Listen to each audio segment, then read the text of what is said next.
Pourquoi un simple message de notre magnifique voisine a-t-il conduit ma femme à sangloter sur le trottoir tandis que les déménageurs emportaient ses affaires? Que feriez-vous si elle écrivait « Ce ne sont pas mes affaires, mais un grand homme musclé vient de rendre visite à votre femme pendant que vous étiez à des kilomètres ». Comment ma simple réponse « Je suis absent ». Pouvez-vous aider a-t-elle pu se transformer en l'alliance la plus inattendue de ma vie? Avant d'approfondir cette histoire, j'ai une petite requête. Veuillez vous abonner, laisser un like, commenter et appuyer sur ce bouton pour faire monter en puissance cette chaîne afin que plus de gens puissent découvrir ces incroyables histoires Reddit. Mon nom est Dan Parker, et je suis le genre de gars capable de dépanner un serveur en panne en 15 minutes, mais incapable de comprendre pourquoi mon mariage tourne en rond comme le marque de café d'hier. À 40 ans, j'ai le genre de visage qui crie « support informatique fiable », ce qui est exactement ce que je suis. Et apparemment le genre de personnalité qui crie « mari ennuyeux » à ma femme, Julia. Dan, le broyeur à déchets refait ce bruit, a appelé Julia de la cuisine, sa voix portant ce ton spécial de déception qu'elle avait perfectionné au cours de nos 12 ans de mariage. C'était le même ton qu'elle utilisait pour parler de ma calvitie naissante ou de mon incapacité à me souvenir de rabaisser la lunette des toilettes. J'ai levé les yeux de mon ordinateur portable où je réparais à distance le problème de mail d'un cadre. Quel genre de bruit? Tu sais, ce bruit de grincement horrible, comme s'il mourait. Je connaissais le bruit. Je l'entendais depuis 3 semaines. Ainsi que les commentaires de plus en plus pointus de Julia sur le fait que certains maris savaient réellement utiliser des outils. L'ironie ne m'échappait pas. Je pouvais diagnostiquer des pannes de réseau sur 3 fuseaux horaires, mais un simple appareil de cuisine me laissait perplexe. J'appellerai quelqu'un demain, ai-je dit, ce qui était un code pour, je l'ajouterai à la liste croissante des choses que je devrais probablement apprendre à réparer, mais que je ne ferai pas. Julia est apparue dans l'embrasure de la porte de mon bureau à domicile, son blazer d'agent immobilier parfaitement repassé malgré qu'il soit 19 h. À 37 ans, elle ressemblait toujours à la femme ambitieuse que j'avais épousée. Tout en angle vif et en énergie déterminée. Dernièrement, cependant, cette énergie semblait concentrée sur le catalogage de mes insuffisances. Tu dis toujours que tu appelleras quelqu'un. Pendant ce temps, je vis avec une cuisine qui ressemble à un chantier. Elle a croisé les bras. Le mari de Kim a installé une salle de bain entière le week-end dernier, tout seul. Kim était la meilleure amie de Julia et apparemment mariée à une combinaison de Bob Vila et de Superman. J'avais entendu parler des diverses victoires de Kim en matière de rénovation domiciliaire environ 1000 fois. Tant mieux pour le mari de Kim, ai-je dit, sans lever les yeux de mon écran. Peut-être qu'il pourra venir réparer notre broyeur quand il aura fini de construire une nouvelle terrasse à sa femme. En fait, a dit Julia, et quelque chose dans sa voix m'a fait lever les yeux. Elle avait ce regard, celui qui signifiait qu'elle avait déjà pris une décision et qu'elle m'en informait simplement. Qui m'a recommandé ce bricoleur, Marcus Bell. Elle dit qu'il est incroyable. Il connaît vraiment bien une maison. La façon dont elle a dit « incroyable » m'a fait ressentir quelque chose de désagréable dans l'estomac. C'était le même ton qu'elle avait autrefois utilisé pour me décrire, quand j'étais encore incroyable au lieu de simplement adéquate. Bien, ai-je dit. Appelle-le. Je l'ai déjà fait. Il vient jeudi. Bien sûr qu'elle l'avait fait. Julia n'attendait plus la permission. Pas depuis des années. Elle prenait juste des décisions et m'informait plus tard, comme si j'étais un locataire au lieu d'un mari. Le jeudi est arrivé avec le genre de chaleur humide de Floride qui vous fait vous demander pourquoi quelqu'un a jamais quitté la climatisation. J'étais en conférence téléphonique avec un client à Seattle quand j'ai entendu frapper à la porte d'entrée. Par la fenêtre de mon bureau, j'ai pu voir Julia pratiquement sprinter pour y répondre. L'homme à notre porte était tout ce que je n'étais pas. Grand, là où j'étais de taille moyenne, musclé, là où j'étais un peu mou au milieu, confiant, là où j'étais perpétuellement désolé. Marcus Bell ressemblait à quelqu'un sorti d'une publicité de rénovation domiciliaire, sa ceinture à outils portée bas sur les hanches, sa chemise de travail qui réussissait d'une certaine manière à avoir l'air à la fois professionnel et robuste. Vous devez être Marcus, a dit Julia, et je pouvais entendre le sourire dans sa voix, même depuis mon bureau. Je suis Julia. Merci beaucoup d'être venue. Heureux d'aider, Madame Parker. Qui m'a beaucoup parlé de vous. Sa voix était douce, le genre de voix qui faisait probablement oublier aux femmes qu'elles étaient mariées. J'ai regardé par la fenêtre Julia le conduire vers la cuisine, sa main touchant brièvement son bras alors qu'elle lui montrait diverses catastrophes ménagères. Ma conférence téléphonique continuait à parler de migration de serveurs et de protocoles de sécurité. Mais je me suis retrouvé distrait par les sons venant de la cuisine. Le rire de Julia, plus aigu et plus musical qu'il ne l'avait été depuis des mois. Le cliquetis des outils. La voix de Marcus, confiante et rassurante. Alors, ce broyeur vous pose des problèmes, l'ai-je entendu dire. Oh, oui, il fait le bruit le plus horrible. Mon mari allait le réparer, mais... Elle a laissé sa phrase en suspens d'une manière qui exprimait mon incompétence totale sans même la terminer. Eh bien, voyons ce que nous pouvons faire. 20 minutes plus tard, le bruit de grincement avait disparu, remplacé par le bourdonnement doux d'un broyeur à déchets fonctionnant correctement. J'ai entendu Julia taper dans ses mains comme si Marcus venait de réaliser une opération chirurgicale. Vous êtes un faiseur de miracles. Combien je vous dois pour quelque chose d'aussi simple? Ne vous inquiétez pas, considérez ça comme une faveur pour une amie de Kim. Une faveur, hein? D'après mon expérience, quand de beaux inconnus faisaient des faveurs à des femmes mariées, ils s'attendaient généralement à quelque chose en retour. Mais peut-être que j'étais juste paranoïaque. Peut-être que Marcus Bell était exactement ce qu'il semblait être, un homme à tout faire serviable sans arrière-pensée. Ce fantasme a duré exactement 3 jours. Marcus a réparé le robinet qui fuyait dans la salle de bain d'invités, a annoncé Julia pendant le dîner de vendredi soir. Je ne lui ai même pas demandé. Il l'a juste remarqué en partant et a proposé d'y jeter un œil. Quand il partait, j'ai posé ma fourchette. Je croyais qu'il avait fini le broyeur jeudi. Eh bien, oui, mais ensuite je me suis souvenu du robinet de la salle de bain et du carreau desserré dans le couloir et de ce ventilateur de plafond bancal dans la chambre. Les joues de Julia étaient légèrement rougies. Il est tellement minutieux. Minutieux. Un autre mot qui m'avait autrefois décrit, quand Julia appréciait la minutie. Maintenant, apparemment, elle trouvait sa minutie ailleurs. Combien nous coûte toute cette minutie, ai-je demandé. Il est très raisonnable, et Dan, il sait vraiment ce qu'il fait. Sais-tu qu'il a installé toute la cuisine de la nouvelle maison des Morrison tout seul? La nouvelle maison des Morrison était une pièce d'exposition que Julia avait vendue l'année dernière. Je l'avais entendu s'extasier sur la cuisine environ 50 fois, sans jamais savoir que Marcus Bell en était responsable. On dirait un type bien, ai-je dit. Il l'est. La voix de Julia avait de nouveau cette qualité rêveuse. Il revient lundi pour regarder la balustrade de la terrasse. Certaines planches sont desserrées. Le lundi est devenu mercredi, qui est devenu vendredi. Marcus Bell est devenu un habitué de notre maison, trouvant toujours quelque chose d'autre qui nécessitait son attention.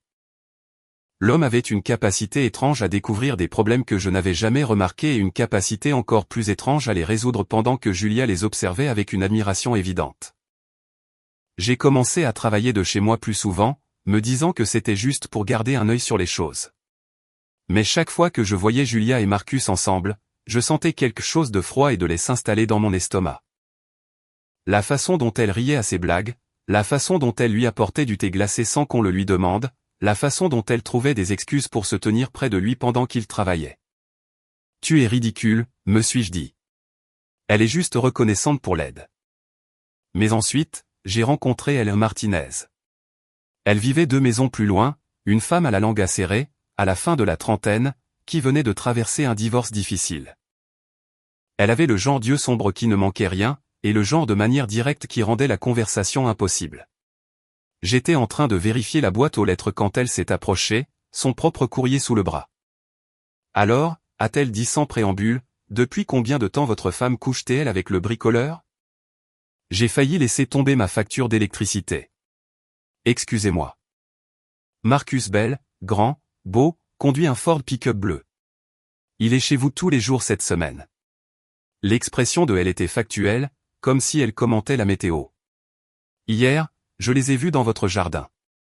Il avait enlevé sa chemise et votre femme bavait presque. Ma bouche était sèche. Il fait des travaux dans la maison. Je suis sûr que oui. Le sourire d'Ella était acéré. Écoutez, ce n'est pas mon affaire ce que votre femme fait de son temps libre, mais si j'étais vous, je voudrais savoir que la moitié du quartier en parle. Elle s'est éloignée, me laissant là avec une poignée de factures et la certitude inconfortable que mon mariage était sur le point de devenir le sujet des ragots du quartier. Ce soir-là, j'ai observé Julia plus attentivement. La façon dont elle vérifiait son téléphone constamment. La façon dont elle fredonnait en faisant la vaisselle. La façon dont elle avait commencé à porter du parfum pour aller à l'épicerie. Marcus vient demain pour finir la terrasse, a-t-elle dit, sans lever les yeux de son téléphone. Il pense que cela pourrait prendre la majeure partie de la journée.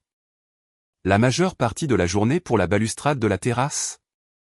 Eh bien, il veut vérifier toute la structure, s'assurer qu'elle est sûre. Julia m'a finalement regardé, son expression provocante. C'est un problème? C'était un problème, un gros. Mais je n'étais pas sûr de savoir comment l'exprimer sans avoir l'air d'un mari paranoïaque. Pas de problème, ai-je dit. Je travaillerai de toute façon. Mais je ne travaillerai pas. Je regarderai et je planifierai parce que si Marcus Bell pensait qu'il pouvait entrer chez moi et voler ma femme, il allait apprendre que même les informaticiens ennuyeux avaient leurs limites. Le samedi matin est arrivé avec ce genre d'humidité oppressante qui vous fait coller les vêtements à la peau avant même d'être sorti. Je devais soi-disant partir pour une urgence client à temps pas. Un mensonge commode qui me donnerait l'occasion parfaite de voir ce que Julia et Marcus faisaient quand ils pensaient que je n'étais pas là. Je devrais être de retour dans la soirée, ai-je dit à Julia, qui était déjà vêtue d'une robe d'été qui montrait plus de peau que ses vêtements habituels du samedi. Appelle si tu as besoin de quelque chose. Je suis sûr que Marcus et moi pouvons gérer tout ce qui se présente, a-t-elle dit, sans tout à fait me regarder dans les yeux. Je parie qu'il le pourrait. J'ai fait le tour du pâté de maison et je me suis garé 3 rues plus loin, puis je suis retourné à pied par les chemins sinueux du quartier jusqu'à la maison d'elle. Elle a ouvert la porte en pantalon de yoga et t-shirt trop grand, une tasse de café à la main. Eh bien, a-t-elle dit en me regardant de haut en bas. Le mari revient. Laissez-moi deviner. Vous voulez savoir ce que votre femme fait vraiment avec Monsieur Bricolage? Quelque chose comme ça. Elle s'est écartée pour me laisser entrer. Sa maison était l'opposé de la mienne. Tout en lignes épurées et en meubles modernes. Le genre d'endroit qui aurait sa place dans un magazine. Pas de photos de famille encombrant les surfaces. Pas d'accumulation de débris d'un long mariage. Café, a-t-elle demandé. S'il vous plaît. Elle m'a versé une tasse et a désigné sa fenêtre de cuisine, qui offrait une vue parfaite sur mon jardin. Un emplacement de choix pour la surveillance. J'ai eu tout un spectacle cette semaine. Comme par hasard, le pick-up Ford bleu de Marcus est entré dans mon allée. Je l'ai vu sortir, sa ceinture à outils déjà en place, et se diriger vers la porte d'entrée avec l'assurance d'un homme qui y était chez lui. Julia a ouvert la porte avant qu'il ne puisse frapper. Même à cette distance, je pouvais voir la façon dont elle lui souriait, la façon dont elle touchait son bras alors qu'elle le conduisait vers le jardin. Ils ont disparu de la vue derrière la maison. Ils seront sur la terrasse dans quelques minutes, a dit elle, s'installant sur une chaise à côté de moi. C'est là que ça devient intéressant. Elle avait raison. En moins de 10 minutes, Julia et Marcus sont apparus sur notre terrasse. Il avait sa boîte à outils, mais il semblait plus intéressé par Julia que par de véritables réparations. Ils se tenaient près l'un de l'autre pendant qu'il lui montrait divers problèmes avec la balustrade, sa main sur le bas de son dos. Jésus, ai-je murmuré. Oh, ce n'est rien, a dit Ella. Hier, elle lui a apporté une bière à 10 heures du matin. Ils sont restés assis sur ces chaises de terrasse pendant 1 heure à parler et à rire. Elle n'arrêtait pas de jouer avec ses cheveux. Tu connais ce truc que font les femmes quand elles flirtent? Je connaissais ce truc.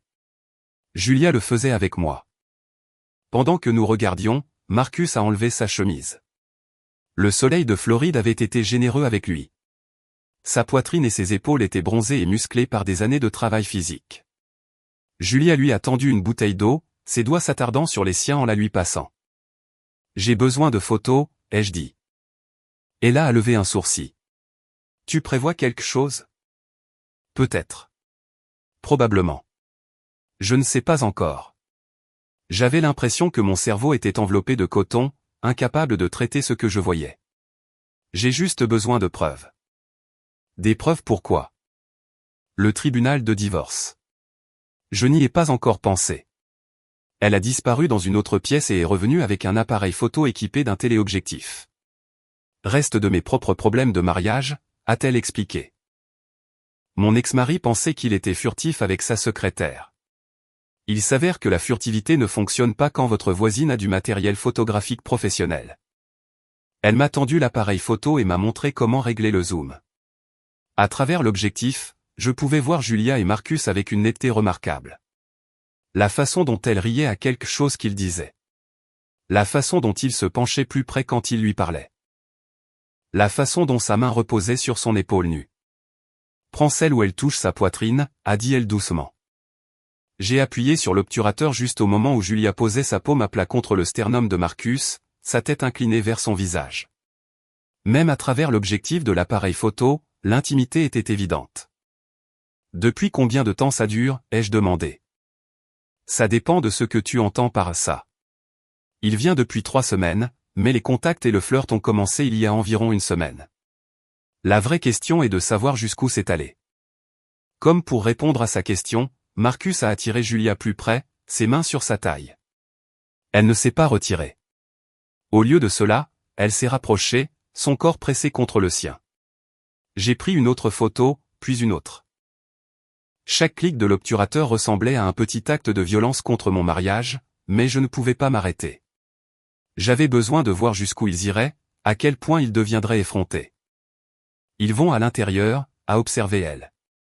Effectivement, Julia conduisait Marcus vers la porte coulissante vitrée qui ouvrait sur notre salon. Ils ont disparu dans la maison, laissant la terrasse vide, à l'exception des outils abandonnés de Marcus. Et maintenant, ai-je demandé. Maintenant, on attend, on documente et on trouve ce que tu vas faire. Nous avons attendu 2 heures. Pendant ce temps, elle a fait plus de café et j'ai pris des notes dans un petit carnet que j'avais trouvé dans le tiroir de sa cuisine, heure, date, observation. La documentation méthodique a aidé à calmer mes pensées agitées. Marcus et Julia sont finalement réapparus sur la terrasse à 12h30. Les cheveux de Julia étaient en bataille. Sa robe était froissée. Marcus avait remis sa chemise, mais elle était à l'envers. Eh bien, a dit-elle sèchement, je pense que nous pouvons dire sans risque que la terrasse n'était pas la seule chose qui a été clouée aujourd'hui. J'ai senti quelque chose de froid et de dur s'installer dans ma poitrine. Ce n'était pas seulement de la colère. C'était quelque chose de plus calculateur. Julia avait fait son choix, et maintenant j'allais faire le mien. J'ai besoin de plus, ai-je dit.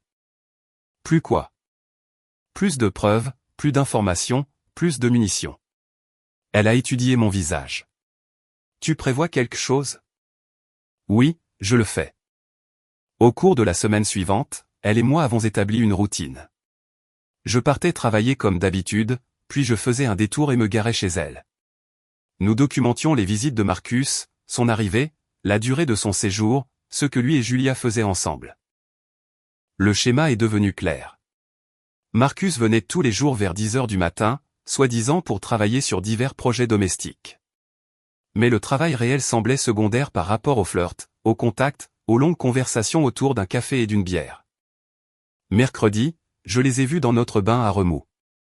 Julia avait acheté un nouveau bikini, rouge, minuscule, rien à voir avec le maillot de bain, une pièce conservateur qu'elle portait habituellement. Marcus s'était déshabillé jusqu'à un short de bain qui laissait peu de place à l'imagination. Ils étaient assis près l'un de l'autre dans l'eau agitée, les jambes de Julia drapées sur ses genoux.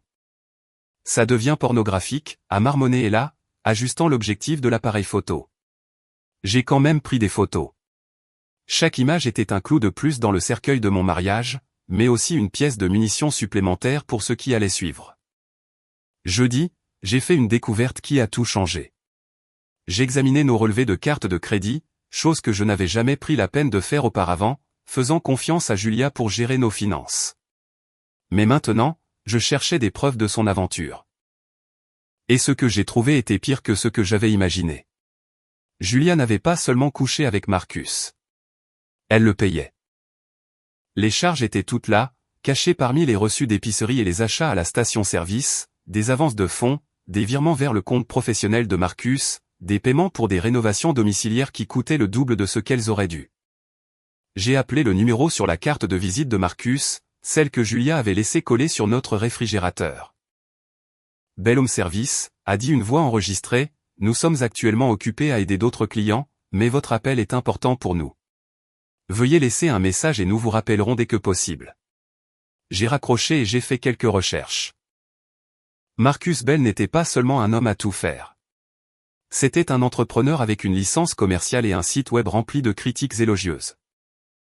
La plupart d'entre elles provenaient de femmes, la plupart d'entre elles louant son attention personnelle et son dévouement à la satisfaction du client. Les pièces se sont mises en place avec une clarté écœurante. Marcus n'avait pas seulement une liaison avec ma femme. Il dirigeait une entreprise bâtie sur la séduction de femmes au foyer solitaire et leur surfacturation pour des travaux inutiles. Je finançais mon propre coquillage. Ce soir-là, j'ai confronté Julia au sujet des charges. Ses paiements à Marcus, ai-je dit, étalant les relevés de cartes de crédit sur notre table de cuisine. Il semble excessif pour le travail qu'il a fait. Le visage de Julia est devenu pâle, puis a rougi. Il a fait beaucoup de travaux dans la maison. La qualité coûte cher. 3 000 $ en 2 semaines. Pourquoi exactement? La terrasse, les réparations de la salle de bain, les travaux de cuisine. Elle s'agitait, sa voix devenant plus aiguë. Tu ne comprendrais pas. Tu ne connais rien à la rénovation domiciliaire. J'en sais assez pour reconnaître quand on me gruge. L'expression de Julia est passée de défensive à colérique. Peut-être que si tu pouvais réparer les choses toi-même, je n'aurais pas besoin d'embaucher quelqu'un d'autre. Réparer les choses moi-même? Je me suis levé, la chaise raclant le sol. Julia, je travaille 60 heures par semaine pour payer cette maison. Je suis désolé de ne pas avoir le temps de devenir un maître charpentier pendant mon temps libre. D'autres maris prennent le temps. D'autres maris, hein. Comme le mari de Kim et le mari de Tasha et maintenant Marcus Bell. Je me suis penché en avant. Dis-moi, Julia, qu'est-ce que Marcus a réparé exactement ici, à part ton besoin apparent d'attention masculine? Les mots ont flotté dans l'air entre nous comme un défi. La bouche de Julia s'est ouverte, puis s'est refermée. Pendant un instant, j'ai cru qu'elle allait avouer, qu'elle allait s'effondrer, s'excuser et implorer le pardon. Au lieu de cela, elle a levé le menton et m'a regardé droit dans les yeux. Marcus est un professionnel. Il sait ce qu'il fait. J'en suis sûr. Si tu as un problème avec le travail qu'il fait, vois ça directement avec lui. Peut-être que je le ferai. Julia a ramassé les relevés de cartes de crédit et a quitté la cuisine. J'ai entendu la porte de sa chambre claquer, notre chambre, bien que cela ne nous appartienne plus depuis longtemps. Je me suis assis seul à la table de la cuisine, écoutant le silence parfait de notre broyeur à déchets, et pensant à la vengeance. Mon garage avait toujours été la partie préférée de Julia de notre maison. Trop encombré, trop masculin, trop de preuves de hobby qu'elle ne comprenait pas. Mais maintenant, il est devenu mon sanctuaire, l'endroit où j'ai planifié la chute de Marcus Bell. Ella m'a trouvé là-bas samedi matin, courbé sur mon ordinateur portable avec une tasse de café qui était devenue froide il y a des heures. Tu prévois la domination du monde, a-t-elle demandé, s'installant dans la chaise pliante que j'avais installée pour ses visites. Quelque chose comme ça. J'ai tourné l'écran vers elle. Rencontre Marcus Bell, entrepreneur. J'avais passé la nuit à faire des recherches sur l'entreprise de Marcus, en croisant ses avis clients avec les registres publics et les profils de médias sociaux. Le modèle était encore pire que ce que j'avais soupçonné. Regarde ça, ai-je dit, cliquant sur une série de photos sur le site web de son entreprise. Chaque témoignage vient d'une femme. Chaque témoignage mentionne sa touche personnelle et son attention aux détails. Et regarde ces photos avant et après. Ella s'est penchée plus près. Elles ont toutes l'air d'être des travaux coûteux. Exactement. Rénovation de cuisine, rénovation de salle de bain, installation de terrasse. Ce type ne répare pas seulement les robinets qui fuient. Il pousse les femmes à faire des travaux de rénovation majeurs, puis les surfacture pour le privilège et couche avec elles en même temps. Je pense que oui. Regarde cet avis de Linda Morrison. C'est la cuisine dont Julia s'extasiait. Marcus a transformé non seulement ma cuisine, mais toute ma vision de la vie. Je ne peux pas le recommander assez fortement. Quel genre d'entrepreneur transforme votre vision de la vie? Elle a fait défiler d'autres avis. C'est soit le meilleur homme à tout faire de Floride, soit le gigolo le plus réussi. Je parie sur le gigolo. J'ai ouvert une autre fenêtre. Celle-ci montrait les profils de Marcus sur les réseaux sociaux. Son Instagram était rempli de photos de travail torse nu, soigneusement mise en scène pour montrer son physique pendant qu'il installait des armoires ou posait du carrelage.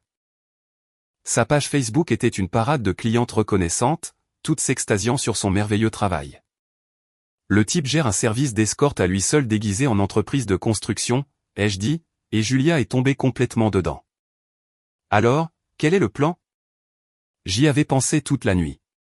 L'ancien Dan Parker aurait confronté Marcus directement, peut-être menacé d'appeler le bureau d'éthique commerciale ou de laisser de mauvais avis en ligne. Mais l'ancien Dan Parker avait été un pigeon. Le genre de gars dont la femme le trompait avec l'homme à tout faire. Le nouveau Dan Parker allait être plus créatif. Je vais le détruire, ai-je dit. Professionnellement, personnellement, complètement. Ella a levé un sourcil. Ça sonne de mauvais augure. Ça va être magnifique. J'ai passé le reste du week-end à mettre mon plan à exécution. La première étape était la reconnaissance. Je devais connaître l'emploi du temps de Marcus, ses habitudes, ses faiblesses. Ella m'a aidé avec la surveillance pendant que je travaillais sur les aspects techniques. L'entreprise de Marcus était étonnamment sophistiquée pour une opération unipersonnelle. Il avait un site web professionnel, des comptes de médias sociaux actifs et un système de gestion de la clientèle qui suivait les rendez-vous et la facturation. Il avait aussi une terrible cybersécurité. Il m'a fallu moins d'une heure pour pirater son mot de passe email, Marteau 123, car apparemment même les gigolos à succès n'étaient pas à l'abri de la stupidité de base en matière de mots de passe. Une fois que j'ai eu accès à son système, j'ai eu accès à tout, liste de clients, planning de rendez-vous, dossiers financiers, surtout, ses communications personnelles. Les emails étaient une mine d'or. Marcus ne couchait pas seulement avec Julia. Il jonglait avec au moins 4 autres clientes dans notre quartier seulement. Madame Patterson, 3 pâtés de maison plus loin, qu'il avait embauché pour rénover sa salle de bain. La femme divorcée de Maple Street qui le payait pour construire une terrasse. La veuve de Pine Avenue qu'il avait engagée pour une rénovation complète de cuisine. Chaque relation suivait le même schéma, contact initial pour une petite réparation, escalade vers des projets majeurs, échange de photos intimes par email et factures qui feraient rougir un hôtel de luxe. Jésus, a dit elle, lisant par-dessus mon épaule. Ce type gère un harem et facture des tarifs exorbitants pour le privilège. J'ai fait défiler les dossiers financiers de Marcus. Regarde ses factures. Il facture à ses femmes 2, parfois 3 fois le tarif normal pour ce genre de travail. Parce qu'elles ne paient pas seulement pour la construction. Exactement. Les emails ont également révélé autre chose d'utile, l'emploi du temps de Marcus pour la semaine prochaine. Il avait des rendez-vous prévus tous les jours, y compris un gros travail dans une maison de l'autre côté de la ville qui le tiendrait occupé tout le jeudi. Jeudi? Parfait. Qu'est-ce qui se passe jeudi? A demandé elle. J'ai souri. Jeudi, Marcus Bell apprend ce qui arrive quand on s'en prend à un professionnel de l'informatique. Le mardi matin, j'ai appelé le numéro de Marcus et j'ai laissé un message avec une voix déguisée, prétendant représenter un client riche qui avait besoin de travaux importants sur une propriété au bord de l'eau. Gros argent, travail urgent, devait être fait jeudi. Je lui ai donné l'adresse de l'ami d'elle, une maison actuellement vide car les propriétaires étaient en Europe. Marcus a rappelé dans l'heure, impatient de discuter du projet. J'ai laissé la messagerie vocale prendre le relais, puis je lui ai envoyé un SMS avec plus de détails sur le faux travail. Rénovation de cuisine, rénovation de salle de bain, réparation de terrasse. Exactement le genre de projet complet qui le tiendrait occupé toute la journée. Le mercredi soir, j'ai fait mes préparatifs. Le bien-aimé Ford F-150 de Marcus était sa fierté et sa joie, un pick-up bleu immaculé qu'il garait dans notre allée comme un marqueur territorial. Je l'avais regardé le laver et le cirer chaque semaine, le traitant avec plus de soin que la plupart des gens ne montraient à leurs enfants. Il était sur le point de devenir considérablement moins immaculé. J'ai attendu jusqu'à 3 heures du matin, puis je me suis glissé jusqu'au camion avec mes fournitures. Les portes étaient déverrouillées. Apparemment, Marcus faisait plus confiance à la sécurité de notre quartier qu'il n'aurait dû. La première étape fut les crevettes. J'avais acheté 5 kilos de crevettes crues au marché aux poissons, ainsi qu'une sélection d'autres délices aromatiques, sardines, anchois, un récipient de sauce de poisson qui sentait comme une marée basse en enfer. J'ai distribué ces trésors dans l'habitacle du camion, en portant une attention particulière aux bouches d'aération et à l'espace sous les sièges. La chaleur de Floride ferait le reste. Ensuite, est venu le film plastique. J'ai soigneusement recouvert le siège du conducteur de plusieurs couches de plastique transparent, puis j'ai ajouté une autre couche de sauce de poisson pour faire bonne mesure. Pour l'observateur occasionnel, le siège aurait l'air normal. Pour quiconque s'y serait assis, l'expérience aurait été très différente. Enfin, j'ai laissé ma carte de visite, une note glissée sous l'essuie-glace. Ça sent le succès, Marcus. Une cliente satisfaite. Le jeudi matin est arrivé avec des températures avoisinant les 30 degrés Celsius et une humidité qui donnait l'impression de respirer à travers une serviette mouillée. Un temps parfait pour accélérer la décomposition des fruits de mer. J'ai regardé depuis la fenêtre de la cuisine d'El Marcus sortir de notre maison à 9h30. Julia lui faisait signe de la main depuis l'embrasure de la porte comme une épouse aimante en voyant son mari au travail. L'ironie était assez épaisse pour être coupée au couteau. Marcus est monté dans son camion sans rien remarquer d'anormal. Il a démarré le moteur, a baissé les vitres et a reculé de notre allée. Il a parcouru exactement 2 pâtés de maison avant de s'arrêter. Même depuis la maison d'elle, nous pouvions le voir sauter du camion, agitant frénétiquement les mains devant son visage. Il a fait le tour du véhicule, essayant clairement de comprendre ce qui n'allait pas, puis est remonté à contre-cœur. Phase 1 terminée, ai-je dit à Ella. Quelle est la phase 2 ? La phase 2, c'est là que les choses deviennent intéressantes. Marcus a passé la matinée sur le faux chantier, se demandant probablement pourquoi personne n'était là pour le rencontrer. Il a appelé le numéro que je lui avais donné, un téléphone jetable que j'avais acheté spécifiquement à cet effet, mais je n'ai pas répondu. Pendant ce temps, j'étais occupé par la phase 2 de mon plan. J'avais créé un nouveau compte email utilisant le nom et la photo de Marcus, puis j'avais envoyé des messages à toute sa liste de clients. Les emails étaient soigneusement rédigés pour ressembler à ceux qu'il aurait envoyés, expliquant qu'il augmentait considérablement ses tarifs en raison d'une demande accrue pour des services premium. Les nouveaux tarifs étaient astronomiques, le triple de ses prix déjà gonflés, avec des frais supplémentaires pour les consultations personnelles et les appels de services prolongés. J'ai inclus une liste de prix détaillés qui faisait ressembler ces services plus à une opération d'escorte haut de gamme qu'à une entreprise de construction. Les réponses ont commencé à arriver en quelques heures. C'est une blague ou quoi, a écrit Madame Patterson. J'annule notre contrat immédiatement, a dit la femme de Maple Street. Je vous signale au Better Business Bureau, a menacé la veuve de Pine Avenue. À midi, le téléphone de Marcus sonnait constamment. Je pouvais le voir dans son camion, garé devant la maison vide, essayant frénétiquement de répondre aux appels et d'expliquer qu'il n'avait envoyé aucun email concernant des augmentations de tarifs, mais les dégâts se propageaient plus vite qu'il ne pouvait les contenir. J'avais également publié les mêmes informations sur les tarifs sur les comptes de médias sociaux de Marcus, ainsi que quelques photos soigneusement sélectionnées de ses dossiers personnels. Rien d'explicite, mais suffisamment pour qu'il soit clair le genre de service qu'il fournissait réellement. La section des commentaires a explosé. Alors c'est ce que je payais vraiment, a écrit une ancienne cliente. J'aurais dû savoir qu'aucun entrepreneur n'était aussi attentif, a ajouté une autre. Mon mari avait raison à votre sujet, a posté une troisième. La réputation professionnelle de Marcus s'effondrait en temps réel, et j'avais une place au premier rang pour observer cela. Vers 14h, il a renoncé au faux travail et est rentré chez lui. Je l'ai vu entrer dans notre allée, les fenêtres de son camion toujours baissées malgré la chaleur. L'odeur avait apparemment empiré pendant sa matinée de gestion de crise. Julia est sortie pour le saluer, mais s'est arrêtée net en s'approchant du camion. Même depuis la maison d'elle, je pouvais la voir froncer le nez et reculer. Marcus est sorti de la cabine, le visage rouge de chaleur et de frustration. Il gesticulait sauvagement, essayant clairement d'expliquer les catastrophes de la matinée à Julia. Elle écoutait avec une inquiétude croissante, la main sur le nez. Je pense qu'il est temps pour la phase 3, ai-je dit à elle. Il y a une phase 3. Il y a toujours une phase 3. Je suis rentré à pied par les jardins, m'approchant de ma maison par l'arrière. Marcus et Julia étaient toujours dans l'allée devant, leur voix s'élevant en dispute. Parfait.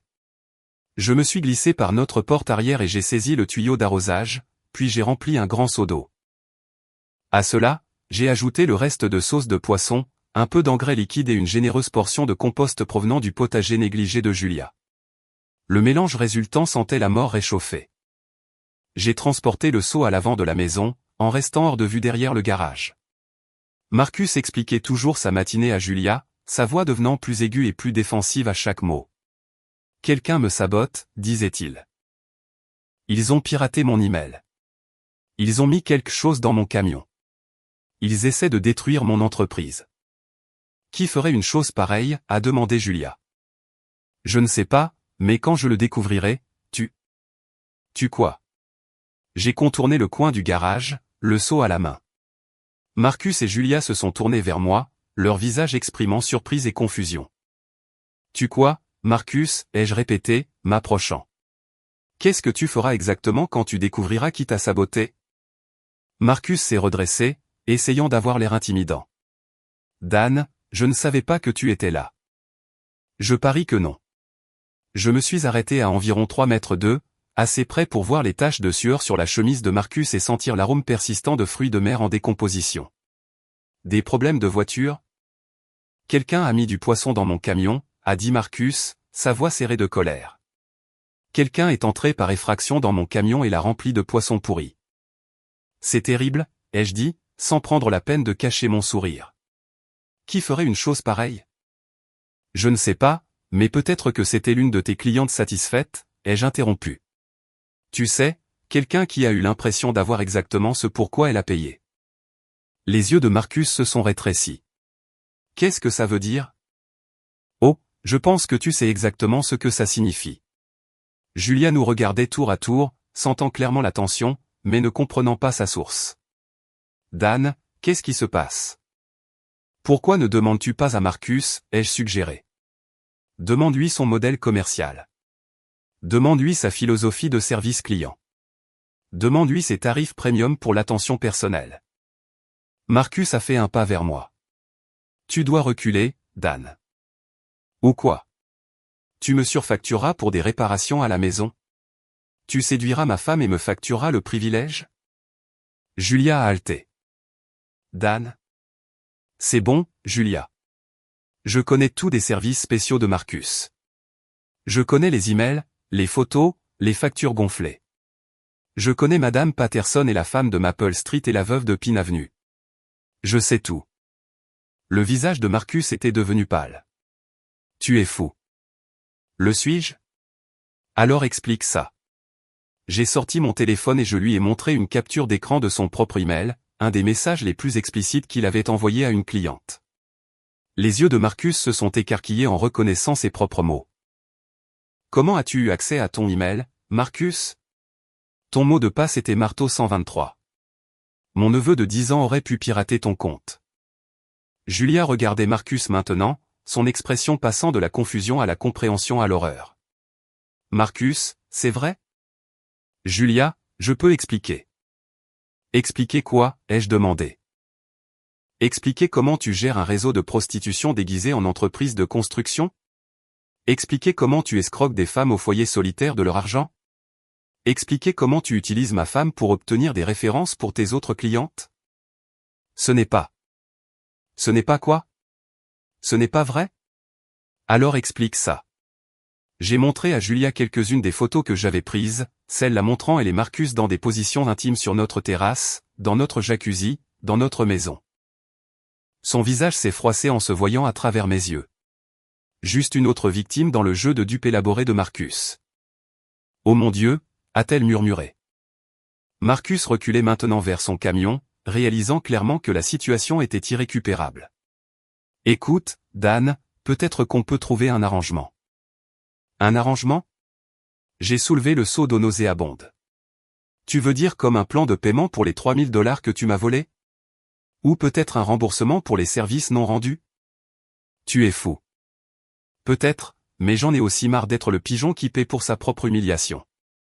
J'ai jeté le contenu du seau sur Marcus, le trempant dans le mélange putride. Il a trébuché en arrière, glissant sur l'allée mouillée et atterrissant lourdement sur son derrière. L'odeur qui s'élevait de ses vêtements trempés était indescriptible. Ça, c'est pour le broyeur à déchets, ai-je dit. Et le robinet et la balustrade de la terrasse et ma femme. Marcus a eu du mal à se relever, de l'eau et pire dégoulinant de ses cheveux et de ses vêtements. Tu vas payer pour ça, Dan. Non, Marcus. J'ai fini de payer pour des choses, mais toi, tu ne fais que commencer. Il est monté dans son camion puant et a démarré en trombe, laissant des traces de pneus sur l'asphalte et une odeur persistante de poisson et d'engrais. Julia et moi sommes restés dans le silence soudain, sans nous regarder. Dan, a-t-elle dit finalement. Je ne, ai-je dit. Ne dis rien. Je suis rentré dans notre maison, laissant Julia seule dans l'allée. Par la fenêtre, je pouvais voir les voisins commencer à sortir de leur maison, attirés par le vacarme. Plusieurs d'entre eux avaient leur téléphone sorti, enregistrant les conséquences de l'humiliation de Marcus. Le soir, la vidéo serait partout sur les réseaux sociaux. Demain, tout le monde dans le quartier saurait exactement ce qu'était vraiment Marcus Bell. Mais je n'en avais pas encore fini avec lui. Pas du tout. La vidéo du « bain de crevettes » de Marcus, comme elle l'a surnommé, est devenue virale sur l'application Nextdoor de notre quartier en 6 heures. Le dimanche matin, elle avait été partagée 47 fois et avait généré plus de 200 commentaires, la plupart exprimant leur choc face aux pratiques commerciales de Marcus et leur sympathie pour ses victimes. « Sacré Dieu, Dan », a dit elle, en faisant défiler les commentaires sur son téléphone. « Tu as créé un monstre. Écoute ça. J'ai toujours trouvé que Marcus facturait trop cher les réparations simples. Maintenant je sais que je payais plus que ses simples talents de menuisier. » J'étais de nouveau assis dans sa cuisine, regardant ma maison par la fenêtre.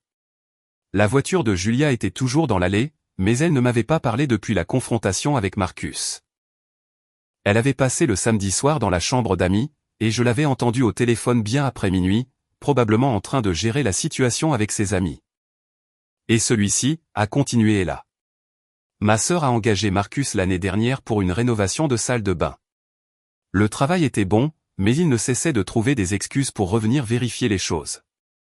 Maintenant je comprends pourquoi. Jésus, Dan, combien de femmes ce type exploitait-il? Plus que nous ne le pensions, apparemment. Mon téléphone a vibré avec un SMS d'un numéro inconnu. Quand je l'ai ouvert, j'ai trouvé une photo du camion de Marcus garé devant un lave-auto, entouré d'employés avec des nettoyeurs haute pression et du matériel de nettoyage industriel. Le message disait « 3e lavage de voiture aujourd'hui. Ça sent toujours la marée basse. Bien joué. » Un voisin.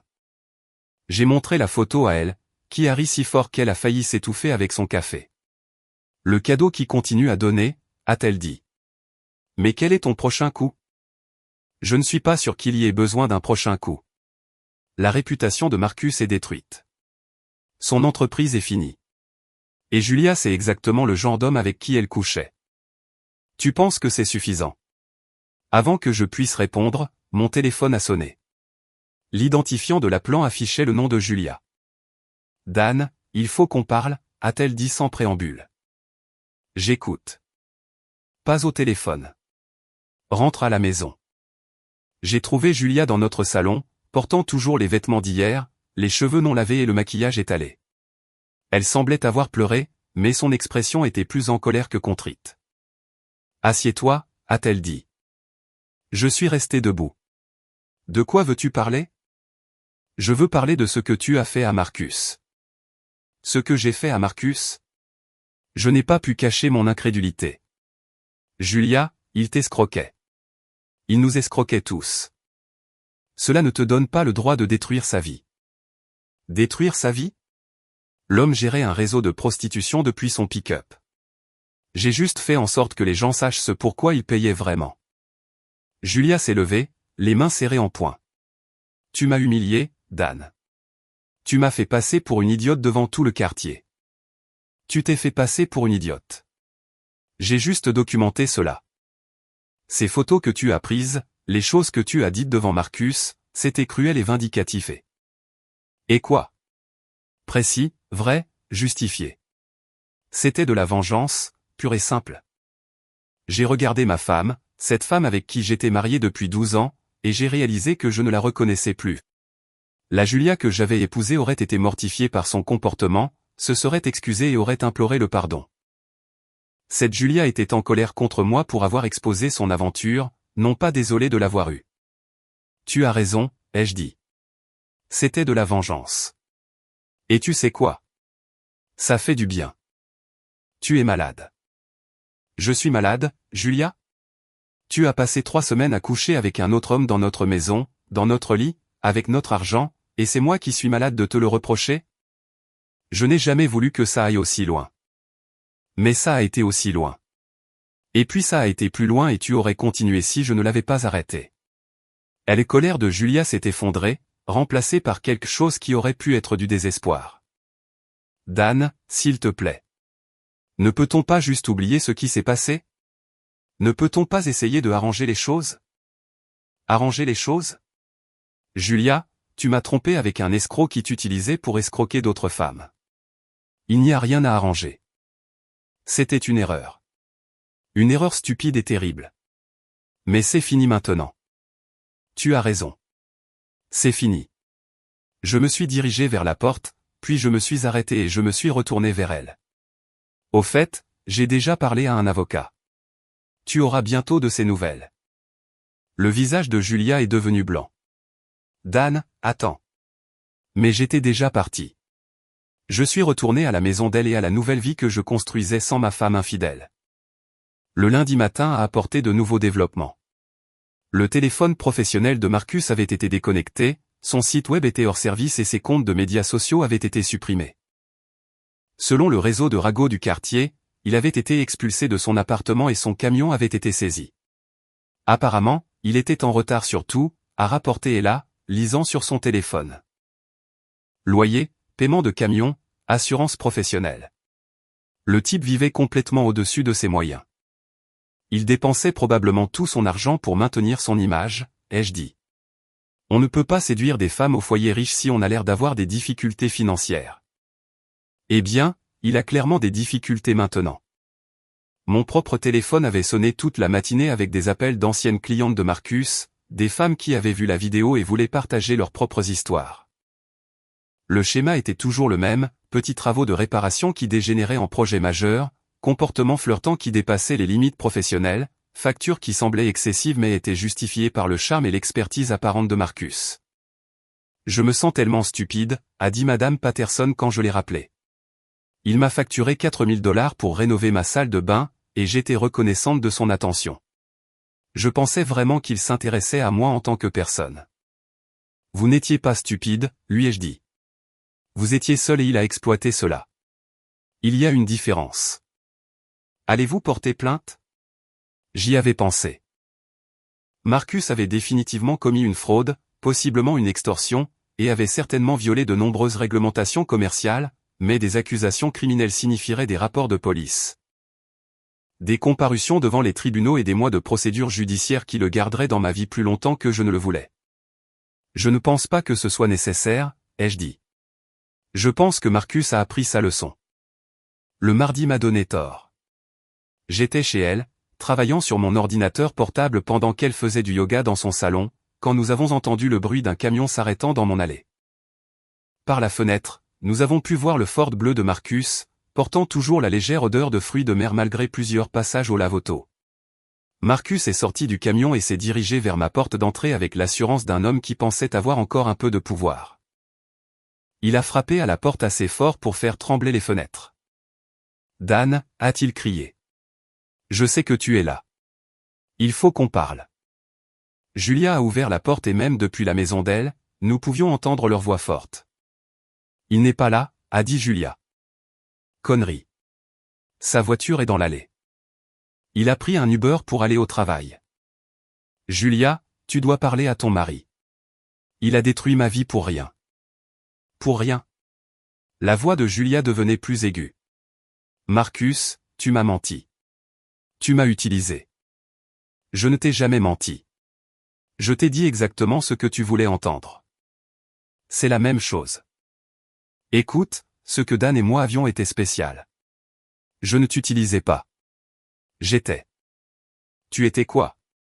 Amoureux de moi? S'il te plaît. J'ai vu les emails, Marcus.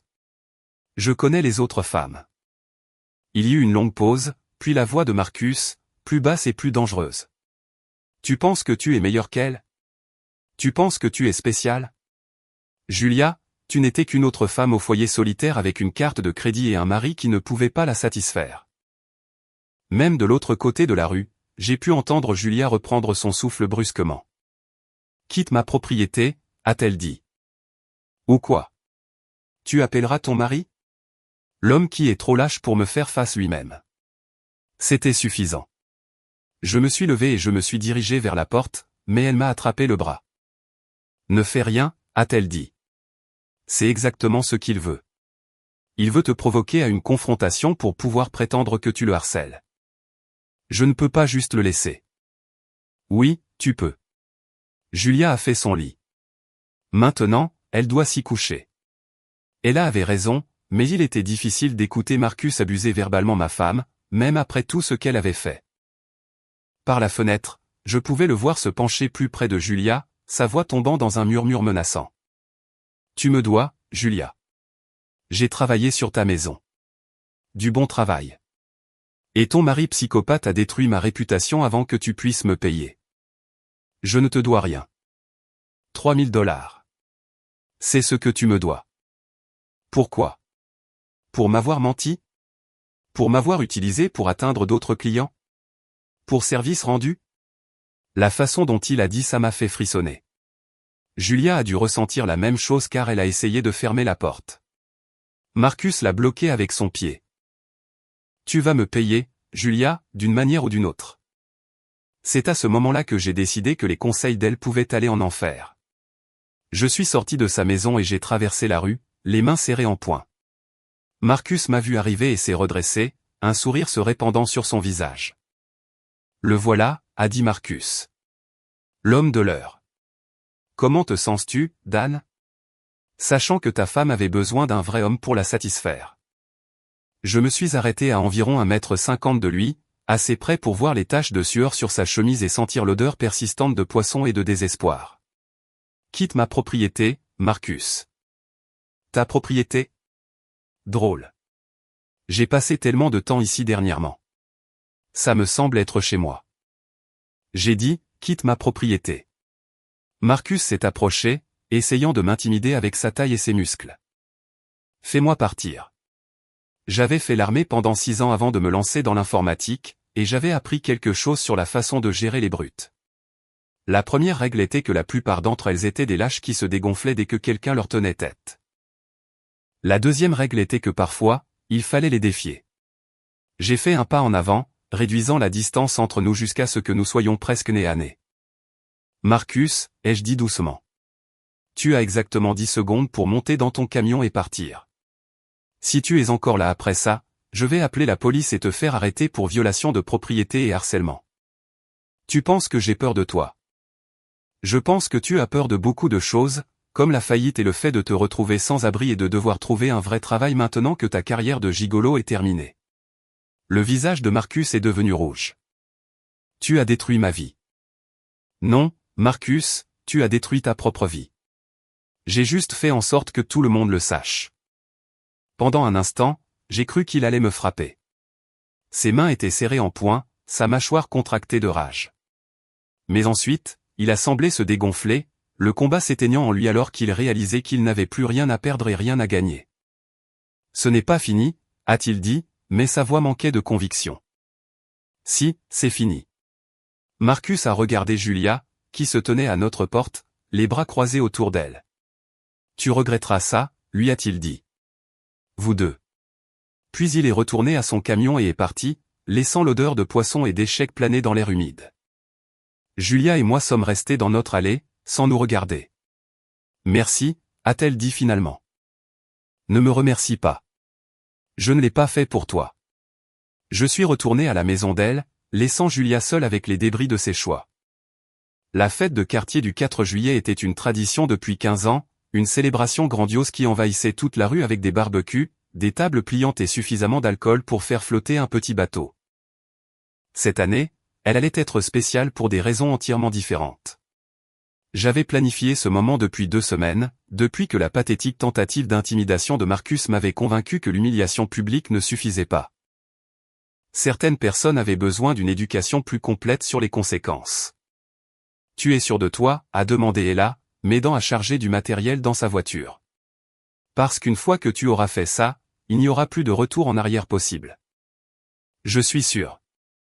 Le matériel en question était un projecteur portable et un écran que j'avais emprunté à mon bureau, ainsi qu'un ordinateur portable chargé de tout ce que j'avais collecté sur Marcus Bell au cours du mois dernier, photos, email, dossier financier. Témoignages de clients et le joyau de ma collection, une compilation vidéo accompagnée de musique qui racontait toute l'histoire de l'escroquerie de Marcus. Et Julia, a demandé Ella. J'avais beaucoup pensé à Julia dernièrement. Elle avait essayé de se réconcilier avec moi au cours de la semaine écoulée, m'apportant du café le matin, cuisinant mes plats préférés, suggérant même que nous partions en vacances ensemble pour arranger les choses. Mais chaque geste semblait vide, motivé plus par la peur du divorce que par un véritable remords.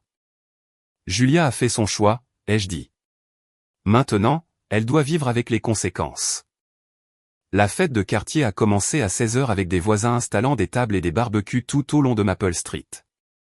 Les Henderson ont apporté leur célèbre salade de pommes de terre. Les Johnson ont contribué avec une glacière pleine de bière. Et les Patterson ont installé un château gonflable pour les enfants. Julia s'était portée volontaire pour aider aux décorations, espérant probablement réhabiliter son image après le scandale Marcus. Je l'ai regardé accrocher des serpentins rouges, blancs et bleus avec un enthousiasme forcé, discutant joyeusement avec des voisins qui répondaient avec des sourires polis mais distants. L'attitude du quartier envers Julia avait radicalement changé depuis que la vidéo de l'humiliation de Marcus était devenue virale. Elle n'était plus l'agent immobilier à succès qui organisait de superbes dîners. C'était la femme qui s'était fait duper par un escroc. L'épouse qui avait trompé son mari avec un bricoleur qui facturait des tarifs exorbitants pour ses services. Elle a l'air misérable, a observé elle, suivant mon regard. Tant mieux. À 18h, alors que le soleil commençait à descendre vers l'horizon et que la bière commençait à couler plus librement, j'ai agi. L'écran de projection s'est installé rapidement, positionné de manière à ce que tout le monde à la fête puisse le voir clairement. Le projecteur lui-même était caché derrière le SUV des Henderson, connecté à mon ordinateur portable via un long câble. Mesdames et messieurs, ai-je appelé, tapant une fourchette contre ma bouteille de bière pour attirer l'attention de tout le monde. Si je pouvais avoir votre attention un instant.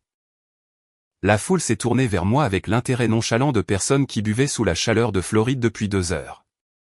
Julia a levé les yeux de la table des desserts, son visage montrant déjà de l'inquiétude. Je sais que nous gardons habituellement les discours pour plus tard, ai-je continué.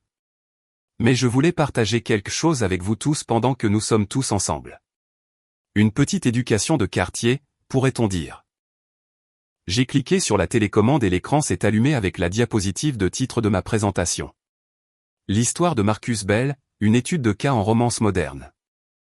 L'attention de la foule s'est immédiatement aiguisée. Plusieurs personnes ont sorti leur téléphone, sentant que quelque chose d'intéressant allait se passer. Comme beaucoup d'entre vous le savent, ai-je dit. Ma femme Julia a récemment engagé un homme à tout faire local nommé Marcus Bell pour faire des travaux dans notre maison. Ce qui a commencé comme une simple réparation de broyeur à déchets s'est transformé en quelque chose de beaucoup plus complet. La première diapositive montrait la carte de visite et le site web de Marcus, d'apparence professionnelle et légitime. La deuxième diapositive montrait sa liste de prix gonflés, avec des comparaisons avec ce que d'autres entrepreneurs facturaient pour un travail similaire. Marcus avait un modèle commercial intéressant, ai-je continué. Il ne réparait pas seulement votre plomberie. Il offrait ce qu'il appelait un service personnel premium à ses clientes. Des rires nerveux ont parcouru la foule. Julia était devenue pâle, ses mains agrippant le bord de la table des desserts. Laissez-moi vous montrer ce que je veux dire. Les diapositives suivantes étaient une sélection soigneusement éditée de photos que j'avais prises par la fenêtre de la cuisine d'elle. Julia et Marcus sur notre terrasse, dans notre jacuzzi, disparaissant ensemble dans notre maison. Rien d'explicitement pornographique, mais l'intimité était indéniable. La réaction de la foule a été immédiate et électrique. Des halètements, des murmures et quelques rires mal réprimés alors que les gens réalisaient qu'ils assistaient à l'implosion du mariage de leurs voisins en temps réel. Mais Julia n'était pas la seule cliente de Marcus, ai-je dit, passant à la diapositive suivante. En fait, elle faisait partie d'une opération beaucoup plus vaste. L'écran montrait maintenant une carte de notre quartier avec des épingles rouges marquant les maisons où Marcus avait travaillé. Il y avait 12 épingles au total, dispersées sur une zone de 6 pâtés de maisons. Marcus était très minutieux dans sa prospection client, ai-je dit. Madame Patterson sur Oak Street, Madame Rodriguez sur Pine Avenue, la femme divorcée sur Maple Street. Toutes ont reçu l'attention spéciale de Marcus.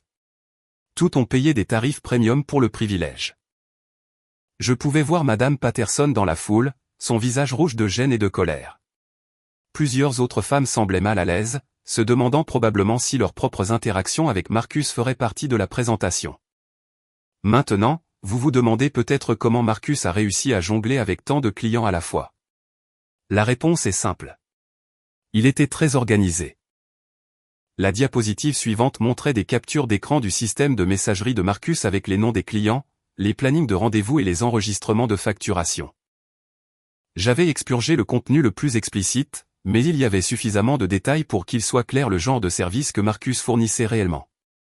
Comme vous pouvez le voir, Marcus tenait des registres détaillés de ses interactions avec les clients, les heures de rendez-vous, les préférences de service, les calendriers de paiement. Il gérait son opération comme une entreprise parce que c'était exactement ce que c'était. La foule était maintenant complètement silencieuse, fascinée par l'ampleur de la tromperie de Marcus. Même les enfants avaient cessé de jouer, sentant la tension adulte dans l'air. Mais chaque entreprise a des frais généraux, ai-je continué. Et les frais généraux de Marcus étaient considérables. Paiement de camions, loyer d'appartements, maintien de son image d'entrepreneur à succès. Tout cela s'additionnait. Les dossiers financiers à l'écran montraient la situation précaire de Marcus. Carte de crédit saturée, facture en retard, vivant au jour le jour malgré le fait de facturer des tarifs premium pour ses services. Ce qui nous amène à la fin de notre histoire, ai-je dit, cliquant sur la dernière diapositive. L'écran montrait maintenant une compilation vidéo accompagnée de musique entraînante. Le camion de Marcus remorqué, son appartement vidé par les huissiers, le site web de son entreprise affichant un message de compte suspendu. Le clou du spectacle était la vidéo de la caméra de sécurité du lave-auto montrant Marcus essayant désespérément d'éliminer l'odeur de fruits de mer pourris de son camion pendant que des employés en combinaison asthma utilisaient du matériel de nettoyage industriel. La foule a éclaté de rires et d'applaudissements. Plusieurs personnes enregistraient la présentation sur leur téléphone, prévoyant probablement déjà de la partager sur les réseaux sociaux. Alors, que cela nous serve de leçon à tous, ai-je conclu, levant ma bouteille de bière dans un toast simulé. Quand quelqu'un vous offre un service personnel premium à des prix premium, assurez-vous de savoir exactement ce pourquoi vous payez. Les applaudissements ont été retentissants. Les gens applaudissaient, encourageaient et commentaient la juste rétribution de Marcus. Plusieurs voisins m'ont approché pour me serrer la main et me féliciter pour ma présentation. C'était brillant, a dit Monsieur Henderson. Il était temps que quelqu'un démasque ce pervers, a ajouté Madame Johnson. Vous devriez envoyer cela au Better Business Bureau, a suggéré un autre voisin. Pendant tout ce temps, Julia est restée figée près de la table des desserts, son visage un masque d'humiliation et de rage.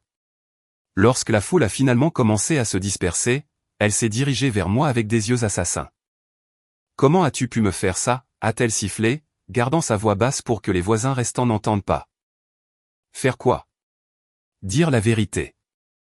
Tu m'as détruite, Dan.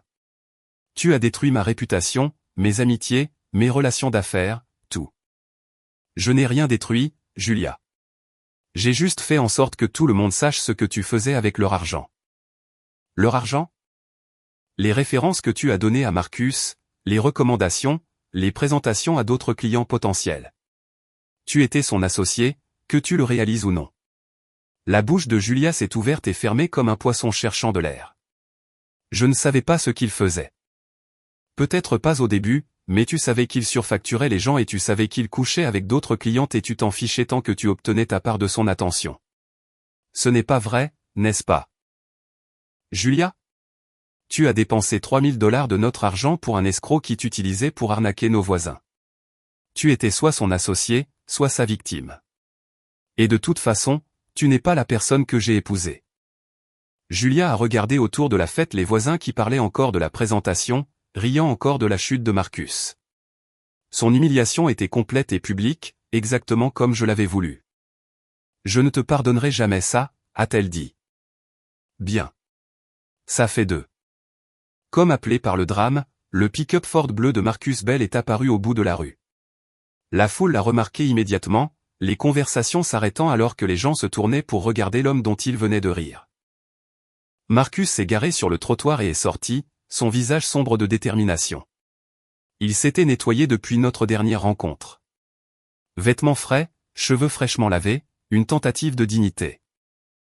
Mais l'odeur persistante de sauce de poisson le suivait comme un nuage personnel, et son camion portait toujours les taches de notre précédente confrontation. Eh bien, ai-je dit assez fort pour que tout le monde entende. Regardez qui est de retour pour un rappel. Marcus s'est dirigé vers nous avec l'assurance d'un homme qui pensait avoir encore un peu de pouvoir. La foule s'est écartée pour le laisser passer, mais leurs expressions allaient de l'amusement à l'hostilité. Dan, a dit Marcus, s'arrêtant à environ 3 mètres de moi. Il faut qu'on parle. Je pense que nous avons dit tout ce que nous avions à dire. Tu as détruit ma vie pour un malentendu. Un malentendu? J'ai fait un geste vers l'écran de projection, qui affichait toujours la dernière diapositive de ma présentation. Marcus, j'ai tes emails, tes dossiers financiers, ta liste de clients. Il n'y a pas de malentendu ici. Tu as piraté mes comptes. Tu as volé des informations privées. Ton mot de passe était marteau 123. Ce n'est pas du piratage. C'est de l'alphabétisation de base. La foule a ri et le visage de Marcus est devenu rouge. Il perdait le contrôle de la situation et tout le monde pouvait le voir. Tu me dois de l'argent, a-t-il dit, sa voix devenant plus forte. Vous me devez tous de l'argent pour le travail que j'ai fait de bonne foi. Bonne foi. Madame Patterson s'est avancée de la foule. Tu m'as facturé 4 000 $ pour caroler ma salle de bain et tu as passé la moitié du temps à essayer de me faire coucher. Et tu m'as facturé 6 000 $ pour une terrasse que n'importe quel entrepreneur compétent aurait pu construire pour la moitié de ce prix, a ajouté la femme de Maple Street. Plus de voix se sont jointes. Un chœur d'anciennes victimes de Marcus racontant leurs expériences avec son service personnel premium. L'homme qui avait semblé si confiant et charismatique il y a seulement un mois était maintenant entouré de clients en colère exigeant des remboursements pour des services qu'ils n'avaient jamais vraiment voulu. C'est du harcèlement, a dit Marcus, reculant vers son camion. J'appelle la police. Vas-y, ai-je dit. Je suis sûr qu'il serait ravi d'entendre parler de tes pratiques commerciales. Marcus a regardé la foule, cherchant un visage amical et n'en trouvant aucun. Même Julia s'était éloignée de lui, ne voulant pas être associée à son humiliation. Ce n'est pas fini, a-t-il dit. La même menace vide qu'il avait faite auparavant. Si, c'est fini. Marcus est monté dans son camion et est parti pour la dernière fois, ne laissant derrière lui que l'odeur persistante de sauce de poisson et d'échecs. La foule a applaudi son départ, puis est progressivement revenue à son barbecue et à sa bière. Julia et moi sommes restés seuls au milieu de la rue, entourés des débris de notre mariage. Je demande le divorce, a-t-elle dit doucement. Je l'ai déjà fait. Elle a semblé surprise. Quand? Il y a 2 semaines. Tu seras notifié demain. Julia a hoché la tête comme si elle s'y attendait. Je suppose que je le mérite. Oui, tu le mérites. Elle est partie sans un mot de plus, me laissant debout dans la rue avec elle à mes côtés et la satisfaction de savoir que justice avait été rendue. Les feux d'artifice ont commencé à 21 h, éclatant dans le ciel en de brillants jeux de rouge, blanc et bleu. Je les ai regardés depuis mon porche avec une bière fraîche à la main et la satisfaction chaleureuse d'un travail bien fait. Marcus Bell était fini, son entreprise détruite, sa réputation en ruine, son escroquerie exposée aux yeux de tous. Julia faisait face aux conséquences de ses choix, son mariage terminé et sa position dans la communauté durablement endommagée. Et moi, j'étais libre. Libre d'une femme infidèle. Libre d'un mariage qui m'avait lentement étouffé. Libre d'être le genre d'homme qui laissait les autres le piétiner. Le dernier feu d'artifice a explosé au-dessus de ma tête dans une cascade d'étincelles dorées qui ont illuminé tout le quartier. Dans ce moment de lumière éclatante, je pouvais voir mes voisins nettoyer après la fête, ma maison vide et silencieuse, et mon avenir s'étendre devant moi comme une route ouverte. Parfois, la seule chose que l'on peut réparer, c'est la vengeance.